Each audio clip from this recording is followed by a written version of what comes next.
Պարոն Հովհաննիսյան, դուք fake պատարագի սիրահար եք։ Դուք fake պատարագի սիրահար եք։ Լավ որ։ Պարոն Հովհաննիսյան, հիմա այսօր եկել եք Նիկոլ Փաշինյանին աջակցելու, հայտարարությունից հետո եք որոշել մասնակցել։ Մուտքը որտե՞ղ է։ Եկեղեցին Պարոն Հովհաննիսյան, ներողություն, դուք մկրտված եք, ձեր երեխաները մկրտված են, ընդունում եք մայրաթոռը։ Չեմ խոսում, չեք հասկանում հայերը։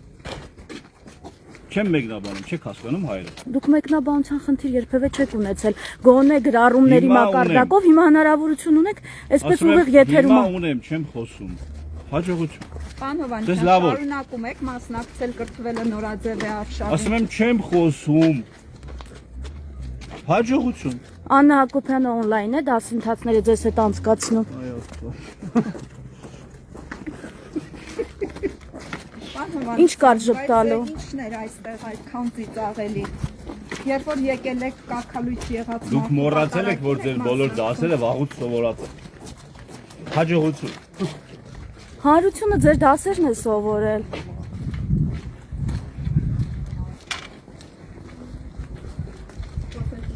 Դուք տեսնում եք Արթրուն Հովհաննիսյանին, նա բավականին ագրեսիվ է տրամադրված լրատվամիջոցների նկատմամբ, ոչնչով չի տարբերվում այն քաղաքացիներից, որոնք ուղղորդված էին, չնայած Արթրուն Հովհաննիսյանը գուցե եւս ուղղորդված է, փորձեցինք հետաքրքրվել, գուցե Աննա Հակոբյանը on-line դասընթացների միջոցով է ուղղորդում։